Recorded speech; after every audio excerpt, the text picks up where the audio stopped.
Assalamualaikum warahmatullahi wabarakatuh.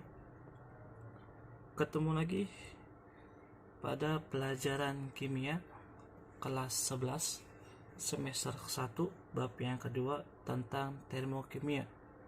Akan tapi di sini kita mulai pada pertemuan yang kedua.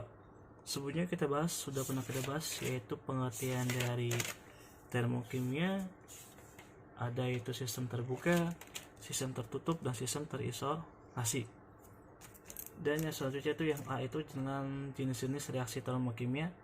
Itu yang terakhir, pertemuan sebelumnya sudah kita bahas apa itu jenis-jenis reaksi kimia, baik itu reaksi eksoterm ya kan, dan reaksi endoterm.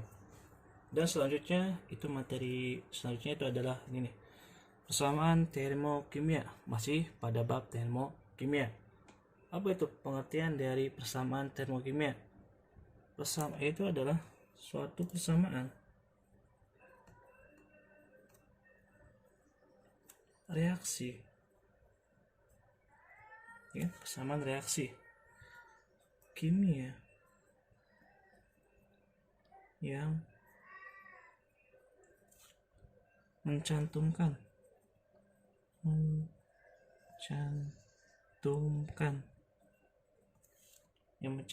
nilai perubahan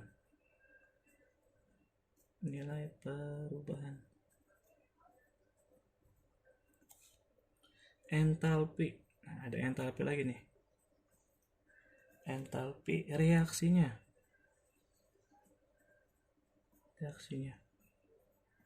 atau disebut juga dengan delta H reaksi. Nah, ini pengertian dari persamaan termokimia. Nih, kita ingat ya. Ini nih. Di sini ada yang namanya persamaan reaksi. Sudah kita bahas di kelas 10. Sama ada yang namanya delta H reaksi. Kenapa dia delta H? Karena dia entalpi itu titik atau benang merah dari termokimia. Contoh, di sini ada senyawa yang namanya H2 plus klorin 2 menghasilkan 2 HCl. Dan dia mempunyai delta H-nya itu sama dengan minus 148 kilojoule. Nah, kemudian di sini kita kasih bahasan lagi. H itu wujudnya apa? Gas kan? Gas. Cl itu wujudnya apa? Gas juga. HCl itu wujudnya gas juga. Nah, supaya lebih lengkap ya. Nah, di sini kan persamaan termokimia itu memiliki namanya persamaan reaksi. Dia memiliki yang namanya nilai perubahan entalpi. Nah, ini nih. Namanya nih, persamaan reaksi. Nah, ini baru nih. Ini namanya delta H. Nah, ketika ada senyawa seperti ini, berarti dia termasuk yang namanya persamaan termokimia. Kalian tahu nggak wujud gas atau wujud masing-masing zat? Masih ingat nggak? Oke, kita ulang lagi ya. Wujud zat. Ini wujud zatnya. Wujud zat itu ada berapa? Ada 4. Yang pertama itu ada namanya S, L, G, dan AQ. S itu apa? Solid, bersifat padat, pintar. Kemudian L itu apa? Liquid, bersifat cair. Kemudian G itu apa? Gas, pintar. Dia berarti bersifat gas. Kemudian IQ dia bersifat disebut dengan aqueous. Kemudian dia bersifat larutan. Nah, ingat lagi ini ya.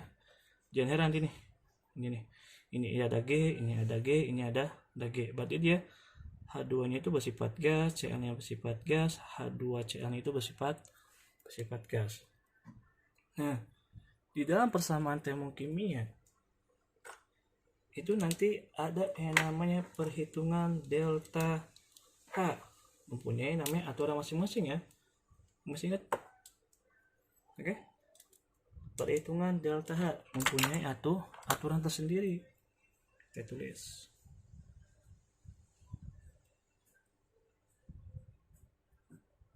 Nah, perhitungan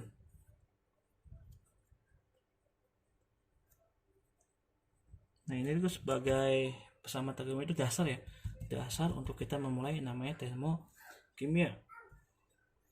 Perhitungan delta H mempunyai aturan. Nah, yang pertama nih, aturan yang pertama untuk perhitungan delta H itu adalah koefisien reaksi menyatakan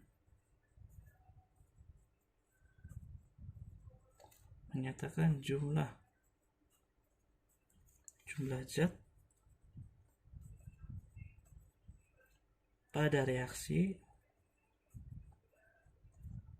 yang dilengkapi delta H.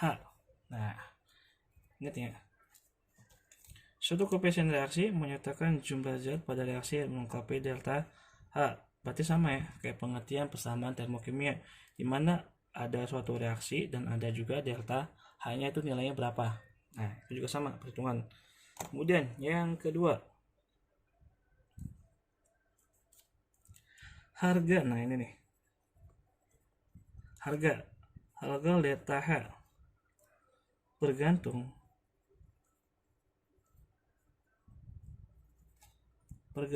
pada jumlah zatnya.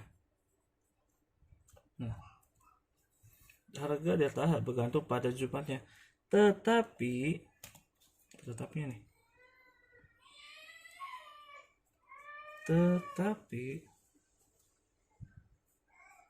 apa? Yang pertama nih, ada catatannya ya, catatan. Ini masih yang B ya. Terus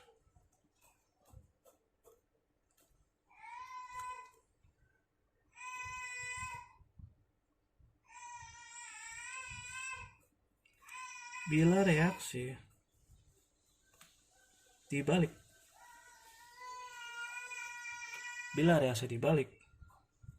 itu tanda delta H-nya juga ikut dibalik. Nah, paham? Bila reaksi dibalik, tanda delta H juga dibalik. Contoh, di sini kan kita sebutnya reaksi di sini nih. Reaksi itu untuk pelunturannya nih, H2 plus setengah O menghasilkan H2O, delta H-nya itu sama dengan minus 300 kilojoule. Nah, ini patokannya nih kita ya, patokannya ya.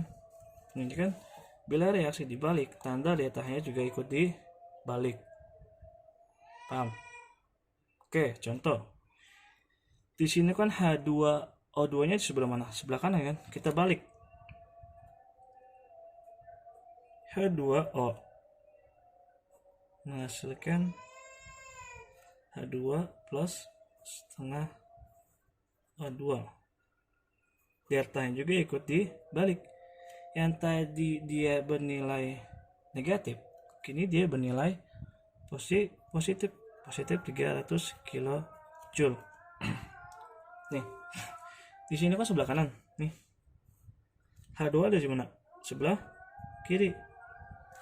Yang di sini nih, di sini sebelah kiri. Nah, yang H2 plus setengah O2 ada di sebelah kanan. Nah, kan sini bila reaksi dibalik, tanda delta H juga dibalik, ya kan?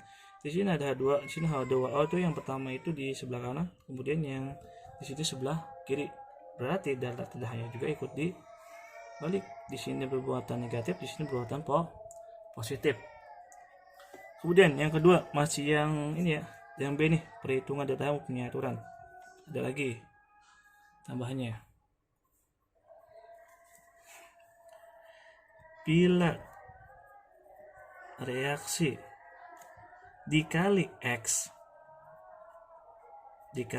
nya, berarti nanti reaksi dikali 2, dikali 3, dikali berapapun ya, itu maka harga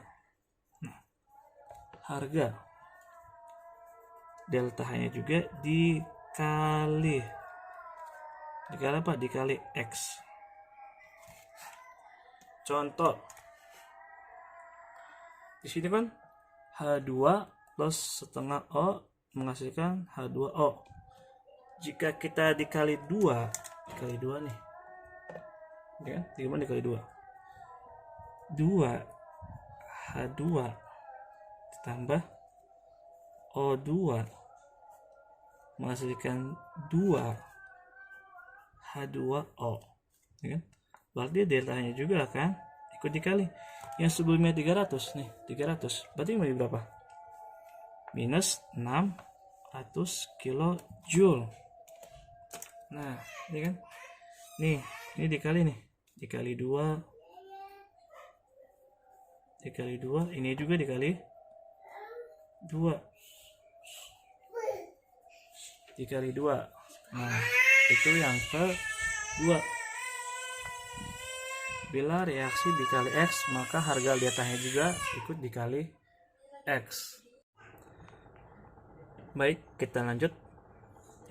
Yang terakhir itu, bila reaksi dikalikan X, maka harga delta H juga dikalikan X. Ini kan contohnya nih. Nah, kan data awal kita itu H2, jangan ada hanya 2. Di sini ada 2, berarti dikalikan 2. Begitu juga dengan 2H2O. Sedangkan datanya enggak ada kan, hanya H2O. Berarti seluruhnya itu dikalikan 2, ini dikalikan 2, delta H juga akan dikalikan 2. Semula dia menghasilkan 300 kJ. Sini juga delta H menghasilkan minus 600 kJ. Kemudian yang bagian 3 yang B itu bila reaksi dijumlahkan, maka harga delta H juga ikut dijumlahkan, seperti yang ini dan yang ini. Kemudian aturan yang C untuk perhitungan delta H, yaitu adalah harga delta H.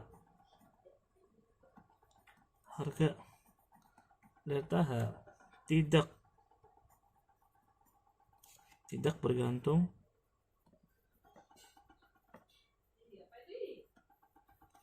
pada jumlah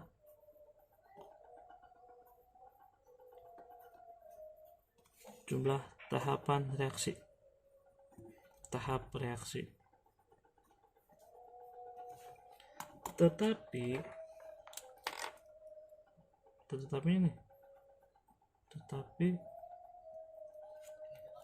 bergantung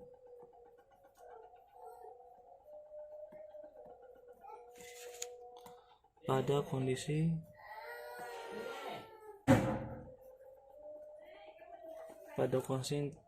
zat yang bereaksi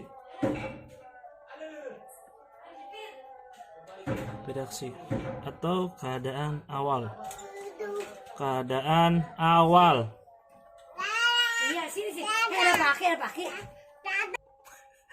Mohon maaf ya, ada gangguan sedikit karena anak saya ingin bermain.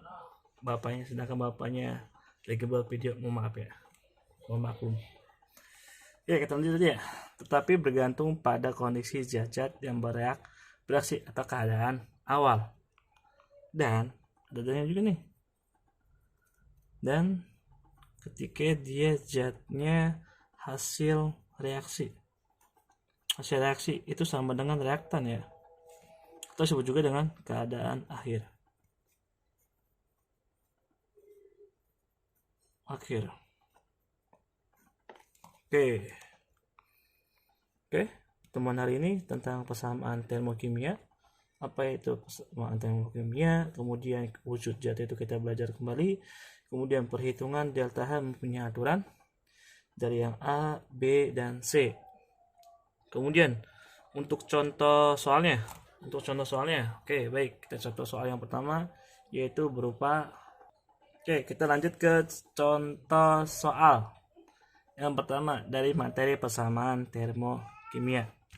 Yang pertama itu adalah untuk mengurai 1 mol amonia menjadi gas hidrogen dan gas hidrogen diperlukan kalor 45 kJ. Gitu ya, 45 kJ. Di sini kita ketahui nih. Gas amonia, kemudian nitrogen dan hidrogen. Ya kan? Amonia itu apa? Gas kan? Amonia itu NH3. Wujudnya gas. Kan? Kemudian menjadi gas berarti terurai. Nitrogen itu apa namanya? N2. Nitrogen apa? Wujud gasnya gas. Dan lagi hidrogen apa maksudnya? H2. Wujud gasnya gas juga. Bentar. Kemudian tanya delta H. Nah, untuk delta H nih, ingat diperlukan ya nih. Ada kalimat diperlukan kalori. Diperlukan. Ketika ada kalimat diperlukan, berarti dia bersifat reaksi endoterm. Reaksi endoterm itu menghasilkan benar positif. Positif berapa? 46 kJ. Oke, kita setarakan dulu ya. Di sini N-nya berapa? 1. Di sini N-nya 2. Bagaimana supaya menghilangkan angka 2 nih untuk menjadikan 1? Ini persamaan reaksi waktu kelas 10. Berarti untuk menghilangkan angka 2, berarti kita kali 1/2. Ya. N-nya 1, di sini N-nya 1. Di sini hanya 3, di sini hanya 2. Lagi gimana berarti untuk menghilangkan angka 2? Supaya nilai 3. Berarti kita kali 3/2. Udah setara belum? Setara kan? Nah, ini dia berarti nih untuk mengurai 1 mol amonia menjadi gas nitrogen dan gas hidrogen diperlukan kalor 45 kJ. Nah, berarti hasil ini kan? Nih. Ya kan? Kayak gini. Kemudian bagaimana Bapak tambahkan soalnya? Jika amonia dikalikan 2 dikali 2. Nah, bagaimana jika dikali 2? Berarti di sini 2 dong. 2 nih. 2. Kemudian apa? NH3. Wujud zatnya gas. Menghasilkan N2. Wujudnya itu gas ditambah nomor berapa, Pi? Ingat ya. Nih. Di sini kan N-nya 2 pas nih, sama kan? Berarti nggak usah kita kali lagi seperti yang ini. Ya kan? Berarti dikali berapa nih? Ini kan hanya 2 kan? Nih. 2 di sini hanya 3 dikali 2 6. Berarti dikali berapa nih? Di sini juga dikali 3. Ya. 3 dikali 2 wujudnya gas. Berarti deltanya berapa? Deltanya dikali 2. 4 dikali 2 sama dengan 92 kJ. Nah, ada mu. Ingat ya, patokan nih, nih. Hasil pengamatan kita yang ini nih, ya kan? Nih. Hasil pengamatan kita. Jadi yang sebelah ini nih, sebelah kanan itu harus mengikuti nih. Harus mengikuti yang kiri. Nah, yang sebelah kanan itu harus mengikuti yang sebelah kiri. Ini patokannya. Oke, contoh soal yang pertama. Kemudian kita contoh soal yang kedua. Nih. Di sini sudah diketahui reaksi termokimia dari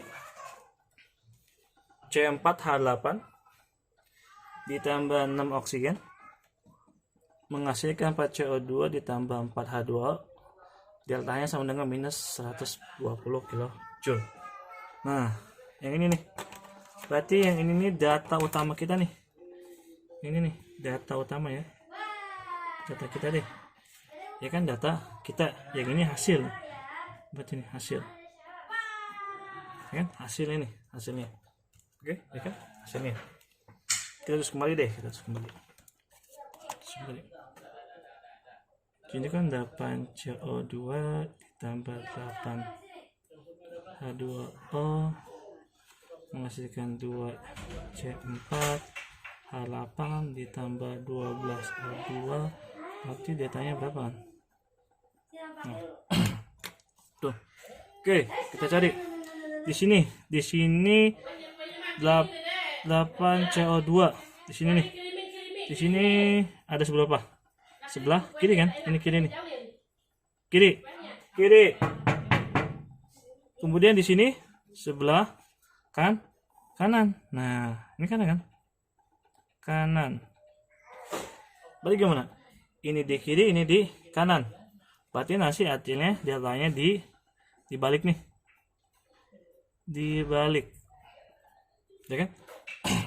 Ini di kiri, ini di kanan. Kemudian yang ini. Di sini hasilnya itu, ini kan patokan ini kan patokan awal nih. Ini 4C4H8. Sedangkan di sini apa nih? Ini ada angka 2 kan? Nih. Di sini enggak ada kan? Di sini ada angka 2, di sini tidak ada. Jadi berapa? Berarti dikali. Berarti sudah dibalik, ditambah, dikali berapa? Dikali 2 untuk menentukan deltanya. Berarti patokan ini ya. Ini data kita nih. Tapi hasilnya ini kan. Nih. Ini kan 8 CO2, di sini datanya itu sebelah kanan, tetapi hasilnya sebelah kiri. Berarti untuk menentukan datanya dibalik. Kemudian kita cari lagi nih. Di sini 2C4H8, sedangkan di datanya tidak ada angka 2, berarti dikali 2. Berarti berapa angkanya? Berarti angka berapanya? Min. Ini kan min nih, berarti plus kan? Plus, dibalik nih. Ini kan negatif jadi positif. Berarti plus berapa? 120 dikali 2 itu 240 kilojoule. Nah, ini dia hasilnya. Oke, ingat ya. Ingat peraturan yang kedua. Mana peraturan yang kedua? Ini nih. Ini peraturan yang kedua. Ini kan. Nih. Jika reaksi dibalik, tanda dasarnya juga dibalik. Udah, bila reaksi dikali X, maka harga delta H-nya juga dikali X. Begitu ini nih. Ini kan data awal yang ini nih. Yang ini kan di sebelah kanan. Sedangkan hasil sebelah kiri, berarti dibalik. Kemudian di sini hanya ada C4H8, sedangkan di sini 2C4H8, berarti dikali 2. Maka untuk deltanya plus positif 240 kilojoule. Bagaimana? Apakah ada pertanyaan tentang materi yang pertemuannya kedua dari termokimia, yaitu persamaan termokimia? Ada yang tanyakan? Baik, bila tidak ada pertanyaan, nanti tinggal jawab di Bapak aja. Kurang lebihnya, berarti pertemuan selanjutnya kita bahas yang namanya itu macam-macam dari termokimia ya, macam-macam perubahan entalpi. Ada entalpi standar, ada entalpi pembakaran, dan seterusnya. Itu pertemuan selanjutnya. Untuk pertemuan hari ini, Bapak akhiri. Bila taufiq wal hidayah. Wassalamualaikum warahmatullahi wabarakatuh.